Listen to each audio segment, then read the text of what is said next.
João, capítulo 6. Depois disso, Jesus navegou pelo mar da Galileia, também chamado de Tiberíades. Uma imensa multidão o seguia, atraída pelos milagres que o tinham visto realizar entre os doentes. Quando chegou ao outro lado, ele subiu a uma colina e sentou-se, cercado por seus discípulos. A festa da Páscoa, celebrada anualmente pelos judeus, se aproximava. Jesus percebeu que uma grande multidão estava se aproximando e comentou com Filipe: "Onde poderíamos comprar pão para alimentar toda essa gente?" Ele queria apenas testar a fé de Filipe, porque já sabia o que fazer. Filipe respondeu: 200 moedas de prata não seriam suficientes para que cada um ganhe apenas um pedaço de pão.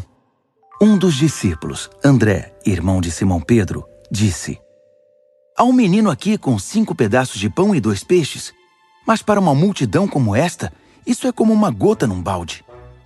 Jesus disse: "Façam o povo se assentar."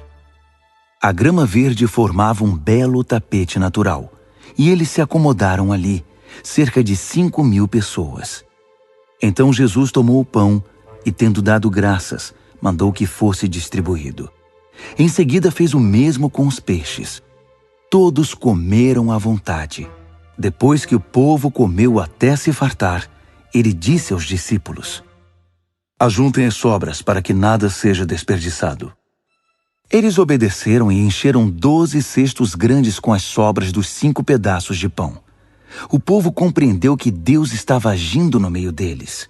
O que Jesus havia acabado de fazer era a prova. Eles disseram: "Este com certeza é o profeta de Deus aqui na Galileia."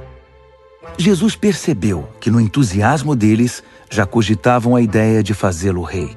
Por isso afastou-se dali e voltou para a montanha para ficar sozinho. Ao entardecer, os discípulos voltaram para o mar, entraram no barco e navegaram em direção a Cafarnaum. Já estava escuro e Jesus ainda não havia voltado. Um vento forte soprou e o mar ficou agitado. Eles estavam uns 5 quilômetros mar adentro quando viram Jesus caminhando sobre a água, bem perto do barco. Ficaram apavorados, mas Jesus os tranquilizou.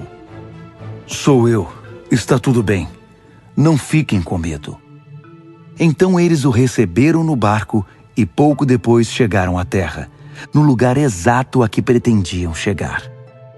No dia seguinte, a multidão que havia ficado para trás percebeu que havia só um barco e que Jesus não tinha voltado com os discípulos.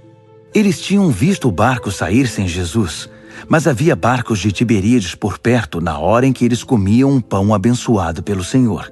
Assim, quando perceberam que não havia voltado, entraram nos barcos de Tiberíades e foram para Cafarnaum à procura dele. Quando o encontraram no outro lado do mar, disseram: "Rabi, quando o Senhor chegou aqui?" Jesus respondeu: "Vocês vêm à minha procura não porque viram Deus no que eu fiz, mas porque enchi a barriga de vocês e de graça. Não gastem energia lutando por comida perecível como aquela. Trabalhem pela comida que permanece, comida que sustenta a vida eterna, comida que o Filho do Homem providencia. Ele e o que ele faz são permanentes, porque tem a garantia de Deus, o Pai." Eles disseram: "Muito bem, o que temos de fazer então para realizar as obras de Deus?" Jesus respondeu: "Confiem naquele que Deus enviou. Se passarem a segui-lo, ele os envolverá na obra de Deus." Eles pediram: "Dá-nos um sinal que diga quem és, uma pista sobre o que está acontecendo. Então seremos teus seguidores. Mostra-nos o que podes fazer. Moisés alimentou nossos antepassados com pão no deserto, e as Escrituras dizem: ele deu a eles pão do céu para comer." Jesus respondeu: "O real significado dessa passagem não é que Moisés deu pão do céu ao povo, mas que meu Pai está agora oferecendo a vocês pão do céu, o pão verdadeiro. O pão de Deus desceu do céu para dar vida ao mundo." Eles pediram: "Então, queremos esse pão agora e sempre." Jesus disse: "Eu sou o pão da vida. Quem vem a mim não terá mais nem sede nem fome. Digo isso com toda clareza, porque vocês, ainda que me tenham visto em ação, não acreditam em mim. Aquele que o Pai me dá, virá correndo para mim. E uma vez que essa pessoa esteja comigo, eu aguardarei. Não permitirei que ela se vá.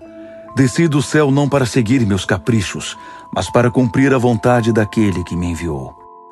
Posso resumir assim essa vontade. Toda a tarefa de que o Pai me incumbiu será concluída, sem a omissão de um único detalhe, para que no fim dos tempos tudo esteja como deve ser. É isto que o meu Pai quer.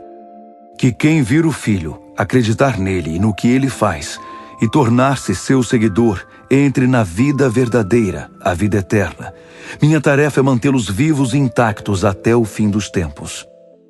Pelo fato dele ter dito, sou o pão que desceu do céu, os judeus começaram a discutir com ele. Este não é o filho de José? Não conhecemos seu pai? Não conhecemos sua mãe? Como pode ele agora dizer, desci do céu, e esperar que alguém acredite nele? Jesus disse, não briguem por minha causa. Vocês não estão no comando, mas sim o Pai que me enviou. Ele traz a mim as pessoas. É o único modo de vir a mim. Só assim realizo o meu trabalho, reunindo as pessoas e preparando-as para o fim. Foi o que os profetas quiseram dizer quando escreveram. Eles todos serão pessoalmente ensinados por Deus.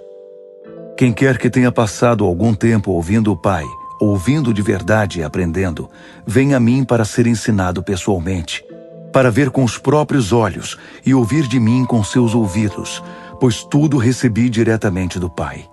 Ninguém viu o Pai, a não ser aquele que convivia com ele, e vocês agora podem ver a mim.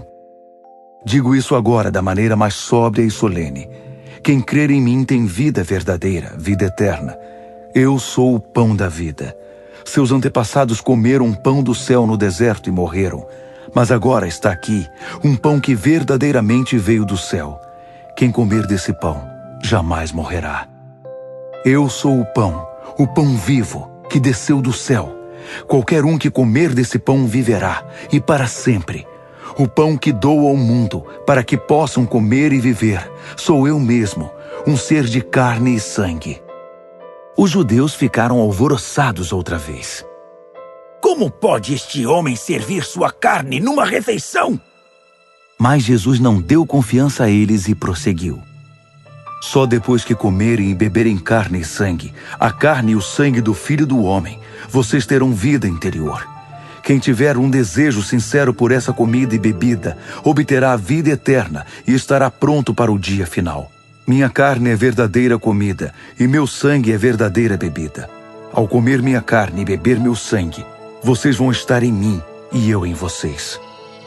O Pai que é vivo me enviou aqui. Assim vivo por causa dele, para que quem fizer de mim uma refeição possa viver por minha causa. Esse é o pão do céu. Os antepassados de vocês comeram pão e mais tarde morreram. Quem come desse pão viverá para sempre. Tudo isso foi dito enquanto ele ensinava na sinagoga de Cafarnaum. Muitos de seus discípulos ouviram isso e disseram: é um discurso duro demais de engolir. Jesus percebeu que eles estavam tendo dificuldade com o assunto e disse: ficaram arrasados com o que disse? O que aconteceria se vocês vissem o Filho do Homem subindo para o lugar de onde veio? O Espírito pode criar vida. Músculos e força de vontade nada fazem acontecer. Cada palavra que lhes digo provém do Espírito e é capaz de criar vida. Mas alguns de vocês são resistentes e se recusam a ter parte nisso. Jesus sabia desde o início que alguns não iriam segui-lo de fato. Sabia também quem iria traí-lo. Ele continuou: foi por isso que antes eu disse a vocês que ninguém é capaz de vir a mim por conta própria. Vocês vêm a mim apenas como uma dádiva do Pai. Depois disso, muitos discípulos o abandonaram. Não queriam mais nenhuma ligação com ele.